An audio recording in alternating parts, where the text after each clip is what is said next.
बिस्मिल्लाहिर्रहमानिर्रहीम। आज हमारे साथ मौलाना कलीम अशरफ़ी साहब हरदोई से मौजूद हैं और आपसे मुलाकात करने का मकसद ये है कि आप एक बहुत बड़ा काम ज़िला हरदोई के अंदर करने जा रहे हैं।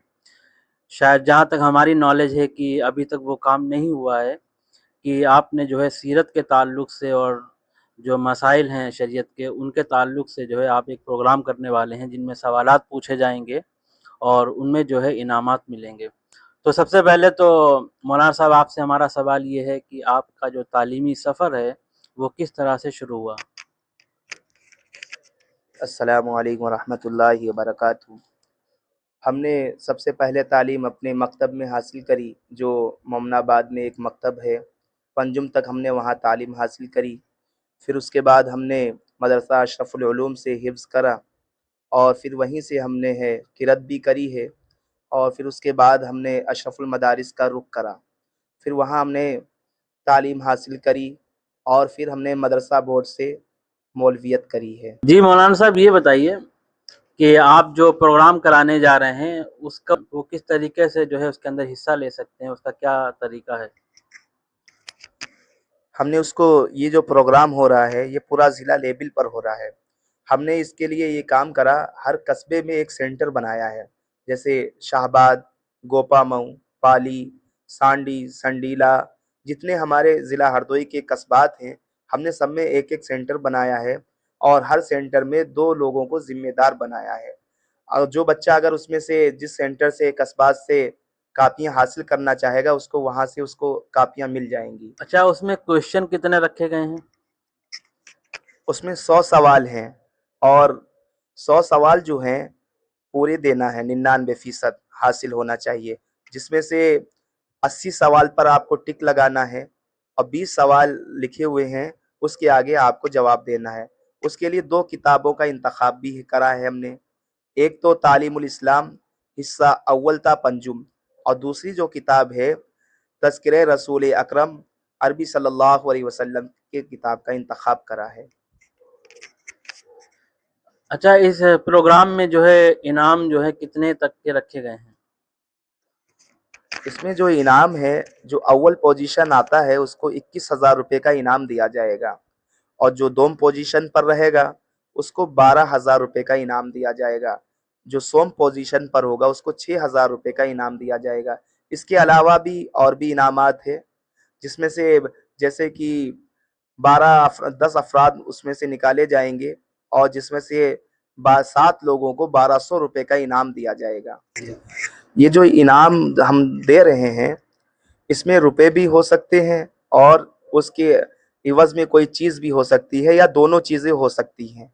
ये मौके पर ऐलान इसका करा जाएगा, मगर कीमत 21,000 रुपये की ही होगी। मिसाल के तौर पर हमने किसी को 11,000 का चेक दे दिया अव्वल पोजीशन वाले को, या उसके इवज़ में 10,000 का कोई वॉशिंग मशीन है, कूलर है और या इस तरीके का कोई सामान दे दिया।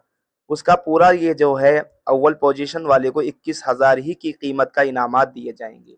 इसी तरीके से दोम पोजीशन का भी हाल है, इसी तरीके से सोम पोजीशन। मौलाना साहब, ये जो प्रोग्राम आप करा रहे हैं, इस प्रोग्राम के कराने का मकसद क्या है? हाँ, ये बहुत अहम सवाल है और इसका इल्म भी होना चाहिए, क्योंकि ये पूरा ज़िला लेवल पर हो रहा है। इसका ये मकसद है कि लोगों के अंदर दीनदारी आ जाए और लोग बेदार हो जाएं। इस वक्त में हाल ये है, लोग नमाज की तरफ तो आते हैं, मगर कितनी नमाजें दिन और रात में फ़र्ज हैं उनको इल्म नहीं है, और ये बुनियादी चीज़ें हैं इस्लाम की। और दूसरी चीज़ ये है कि लोगों के अंदर हज़रत नबी करीम सल्लल्लाहु अलैहि वसल्लम की मोहब्बत पैदा हो जाए।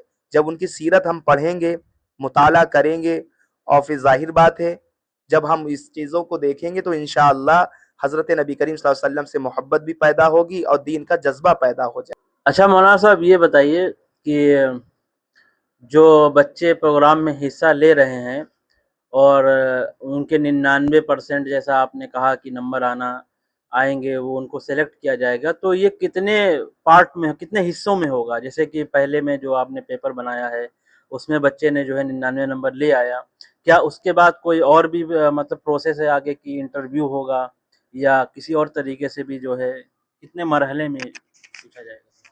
ये 2 मरहले का है। प्रोग्राम। पहला तो ये है कि कल 25 मई से ये हमारी हर सेंटर में कापियां पहुंच चुकी हैं, दाखिला फार्म जिसको हम कहते हैं। उसी के अंदर दाखिले फार्म के अंदर उसमें सवालात हैं, उसी के ऊपर टिक लगाकर जवाब देना है। ये जो है 25 मई से 6 जून तक इसको पुर करके अपने सेंटर में जमा कर देना है। दूसरा मरहला जब शुरू होगा, कापी चेक होने के बाद जो हजरात 99% पास हो जाएंगे तो उनको शहर हरदोई में दूसरे मरहले में आना होगा। उसकी तरतीब हमने ये बनाई है कि जैसे कि अगर 100 लोग आए तो हम 10-10 की टोली बनाएंगे और उनसे सवाल करेंगे। सवाल भी वही होगा जो हमने पर्चे में दिया है, जो दाखिला फार्म के अंदर जो सवालात मौजूद हैं उसी से 100 सवालों में से कोई भी सवाल एक करा जा सकता है। ये सवाल हम नहीं करेंगे, हम इसमें एक जज की टीम बनाएंगे और जो जज की टीम बनेगी उसी के अंदर कोई भी सवाल करा जा सकता है। 10 लोगों को बुलाया एक टोली से, 30 सेकंड का मौका दिया जाएगा और सवाल करा जाएगा। अगर आप उसमें से 30 सेकंड के अंदर जिसने भी जवाब दे दिया तो वो निकल आएगा। इसी तरीके से अगर 100 लोग हुए तो सबसे इसी तरीके से सवाल करा जाएगा। फिर आखिर में 10 लोग बचेंगे, फिर 10 लोगों में से 5 सवाल करे जाएंगे, यानी 10 लोग खड़े करेंगे, वही हमारे जज सवाल करेंगे और 5 सवाल करेंगे। जो सबसे ज्यादा सवाल का जवाब दे देगा उसको अव्वल पोजीशन में इनामात दिया जाएगा। अच्छा, आपने जो ये प्रोग्राम करा रहे हैं इसमें जो है आप औरतों को भी मतलब मदऊ कर रहे हैं, दावत दे रहे हैं हिस्सा लेने का, उन्हें भी इख्तियार है? जी, इसके अंदर है उम्र की कोई कैद नहीं है, मर्द औरत सब लोग हिस्सा ले सकते हैं। सिर्फ इसमें जो कैद हमने लगाई है आलिम ना हो और आलिमा ना हो, और आलिम और आलिमा जो मदरसे छोड़ चुके हैं वो ना हो। अगर उनके पास सनद नहीं है, बाज दफा ऐसा होता है कि बच्चे आलिम हैं और उनके पास सनद नहीं मदरसे की तरफ से मिल पाती है, वो अपने आप को ये समझते हैं हम तो आलिम हैं और मगर यहाँ पर हिस्सा ले सकते हैं, ऐसा नहीं। सनद याफ्ता हो और वो भी हिस्सा नहीं ले सकता। जो लोग जिनके पास सनद नहीं है वो भी नहीं ले सकते हैं हिस्सा। हाँ, जो बच्चे और बच्चियां पढ़ रही हैं मदरसे में इस वक्त में, मौजूदा वक्त में दाखिल हैं और जिनकी तालीम जारी और सारी है, वो लोग हिस्सा ले सकती हैं। इसमें उम्र की कोई कैद नहीं है, सिर्फ यही कैद लगाई गई है आलिम ना हो आलिमा ना हो। और इसमें डॉक्टर, प्रोफेसर, इंजीनियर, वकील, रिक्शा चलाने वाला और खेत में काम करने वाला, किसी भी तबके का भी कोई भी हो वो हिस्सा ले सकता है। अच्छा मौलाना साहब, इसकी जो है फीस कितनी रखी है आपने? इसकी जो हमने फीस रखी है, दाखिला फीस, ये 50 रुपए है। आप इसको रजिस्ट्रेशन फीस भी कह सकते हैं, दाखिला फीस भी कह सकते हैं, फार्म फीस भी कह सकते हैं। अच्छा, जो आपका दूसरा वाला प्रोग्राम होगा जिसको हम इंटरव्यू कह सकते हैं, तो वो किस तारीख में होगा और कितने बजे से शुरू किया जाएगा? हाँ, ये बहुत अहम सवाल है। ये 15 जून को होगा, बरोज इतवार। उस दिन इतवार का दिन है। अभी हमारी जगह शहर में मुतय्यन हमने नहीं करी है, मगर ये इरादा है हम ये प्रोग्राम गेस्ट हाउस में करवाएंगे। और कौन सा गेस्ट हाउस है अभी हमने उसका ऐलान नहीं करना है, अभी बात चल रही है कौन सा होगा। ये प्रोग्राम जो इसमें 99% वाले लोग हैं वो 8:30 बजे तक आ जाएं और 9 बजे के बाद आते हैं, 9:05 पर अगर आ जाते हैं हमारे प्रोग्राम में तो हम उनको शामिल समझेंगे। अगर इसके बाद आते हैं फिर हम उनको इस प्रोग्राम में हिस्सेदार नहीं समझते हैं। और अगर कोई नहीं आता है, मिसाल के तौर पर इसका फार्म जिसने लिया है उसी को आना लाजिम है, अपने भाई को नहीं भेज सकता है, वो खुद आएगा। और जो हमारी बहनें हैं, मस्तूरात हैं, वो महरम के साथ आए और ऐसा ना हो कि वो अकेली चली जाए, महरम के साथ आना जरूरी है। अच्छा मौलाना साहब, ये बताइए कि हमने सुना है कि आप आमिल भी हैं और इस फील्ड में भी आप काम कर रहे हैं, तो इसकी क्या सच्चाई है? बहुत से लोगों से आप मिलिए, उनसे बात करिए, वो कहते हैं ये सब कुछ नहीं होता है, तो इसकी कुछ हकीकत है भी या नहीं है? हाँ, अल्हम्दुलिल्लाह हमने अपने बड़ों से इसका भी इल्म हासिल करा है और इस मामले में हमने अपने वालिद मोहतरम से भी मदद हासिल करी है। कुछ चीज़ें हमने अपने वालिद साहब से हासिल करी हैं, कुछ हमारे उस्ताद मोहतरम भी रहे।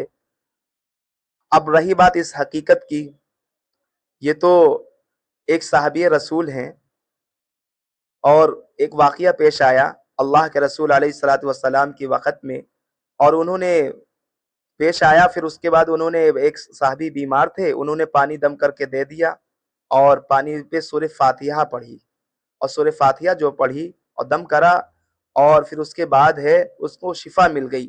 تو ظاہر بات ہے اللہ نے قرآن مجید میں شفا رکھی ہے. جب قرآن مجید میں ہر چیز کا علاج ہے، تو جو حضرات یہ کہتے ہیں کہ یہ چیز نہیں ہوتی ہے، ٹھیک ہے، ان کی نظر میں نہیں ہوتی، مگر یہ حقیقت ہے. اور یہ حقیقت کہاں تک ہے، اس کو دماغ پر سوار نہیں کرنا چاہیے. جیسے کہ آدمی جسمانی طور پر بیمار ہوتا ہے، اسی طریقے سے کبھی کبھار آدمی روحانی طور پر بھی بیمار ہو جاتا ہے. جیسے کہ جسمانی طور پر لوگ ڈاکٹروں کے پاس جاتے ہیں، علاج کرواتے ہیں، تو دوائیوں کے ذریعے سے شفا مل جاتی ہے. اسی طریقے سے روحانی طور پر، جیسے کہ پانی پر دم کر دیا گیا، پانی پی لیا گیا، تو اللہ تعالیٰ کا کلام پڑھا جاتا ہے. ہاں، اگر یہ کلام سے ہٹ کر کوئی بات پڑھی جا رہی ہے یا عقیدہ غلط ہے، تو یہ چیز صحیح نہیں ہے. اور ہم اس کو بھی یہ کہتے ہیں کہ ہم لوگوں کو روکنا بھی چاہیے. اس وقت میں عقیدہ اصل چیز ہے. لوگ عقیدے کی طرف معاملہ گڑبڑ کر دیتے ہیں. جو عاملین حضرات ہیں، لوگوں کے عقیدے کو خراب کر رہے ہیں.